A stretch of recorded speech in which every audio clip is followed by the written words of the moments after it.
Même nom au 19e siècle. Elle est décédée en 1924 à 80 ans. Elle est aussitôt tombée dans l'oubli. Mais la récente découverte de ses journaux intimes par le régisseur du château et sa femme met en lumière une femme étonnante. C'est notre grand format de cette semaine préparé par Marie Roussel, Gontran Giraudot et Camille Di Crescenzo.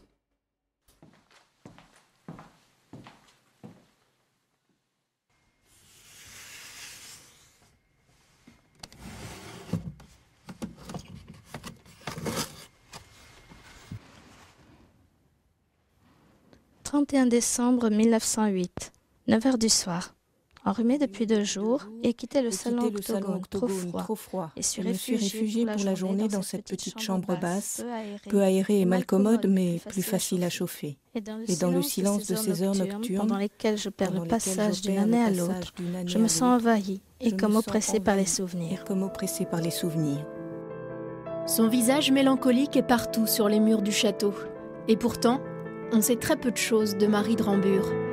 Du moins, c'était le cas jusqu'à cette découverte en forme de chasse au trésor. On n'imaginait pas du tout qu'il pouvait rester encore ce genre de choses. Et on a été très surpris, petit à petit, de trouver quelques petits objets personnels et des carnets.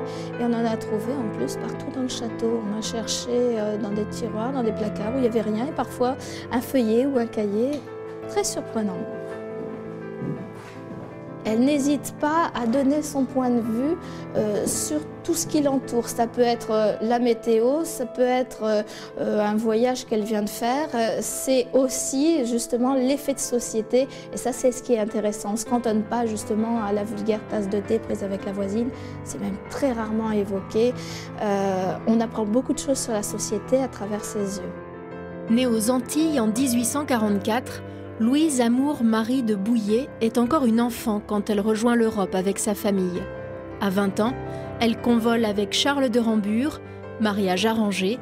Les deux époux éprouvent de l'affection malgré des caractères très différents. Lui voyage beaucoup, fréquente les cercles et les casinos. Elle préfère la solitude de son château de campagne. Autant lui était mondain et autant elle était une personne qui était plus effacée, mais qui avait quand même une très grande force de caractère. Mais c'était un tandem qui fonctionnait, on dirait vulgairement maintenant, qui fonctionnait très bien. Une solitude qui n'empêche pas la marquise de s'instruire et se tenir au fait de l'actualité. Elle apprend l'anglais et l'italien, elle peint, joue de plusieurs instruments, commente les théories de Darwin et cultive son jardin secret.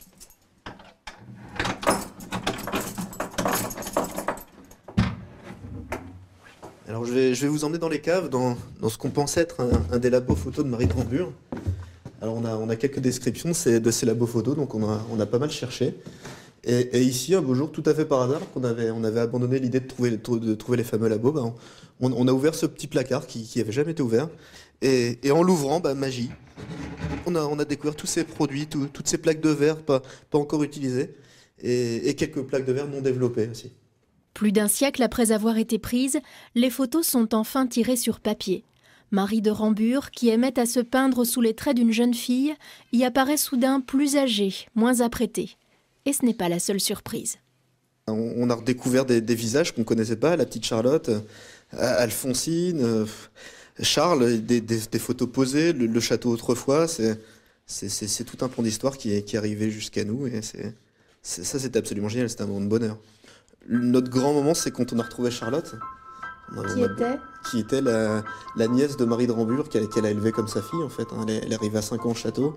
Et elle en est partie après s'être mariée. Et on a entendu beaucoup parler dans ses journaux, on ne savait pas qui elle était.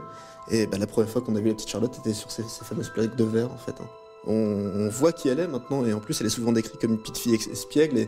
Et sur les photos, elle l'est souvent. Elle a souvent ce petit regard, un petit peu éclairé, un petit peu foufou.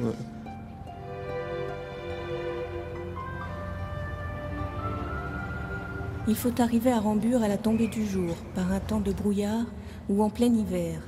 Vu ainsi à travers les arbres effeuillés et givrés, le château prend un aspect mystérieux jusqu'à en être invraisemblable. Il pourrait être tombé là par hasard, et en même temps il semble y avoir toujours été. Perdu dans le passé, perdu dans l'ombre du soir. Le brouillard qui l'estompe le rend fantastique et irréel, demeure de fantôme. Elle aimait le château en ce moment. En hiver, elle pense que le château est fidèle à ce qu'il était au Moyen-Âge, très dépouillé, et ça lui plaisait beaucoup. C'était sa saison préférée, l'hiver, en fait. Oui, parce que sinon, tout semble au repos. Et elle aimait la vivacité des éléments. Je respire la bise qui emporte les grands nuages fous venant on ne sait d'où, allant on ne sait où, ni pourquoi. Plus une pensée, plus un sentiment. Elle a pu laisser libre expression à sa personnalité et c'est pour ça que je peux me sentir proche d'elle parce que c'était avant tout une femme, pas une aristocrate. Donc un lien à travers le temps comme ça. Un lien à travers le temps, voilà. Oui, je me trouve des points communs avec elle. Oui, en plus elle faisait la même taille que moi. Elle était petite.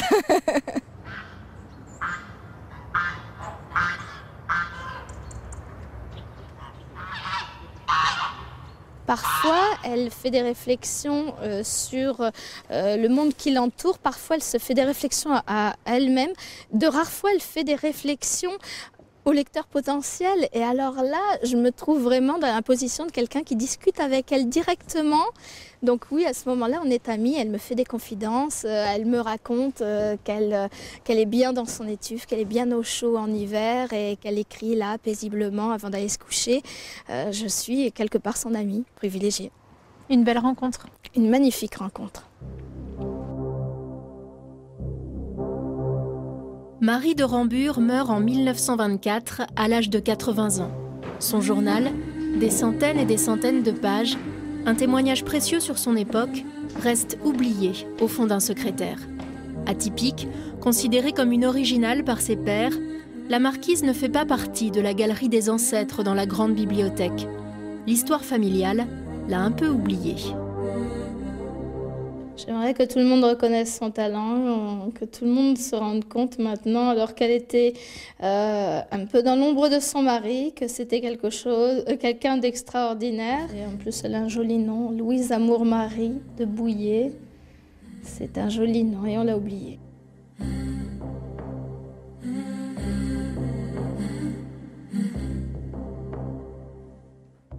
Voilà pour le grand format de cette semaine. On termine ce journal avec de la musique classique à Nantes pendant 4 jours.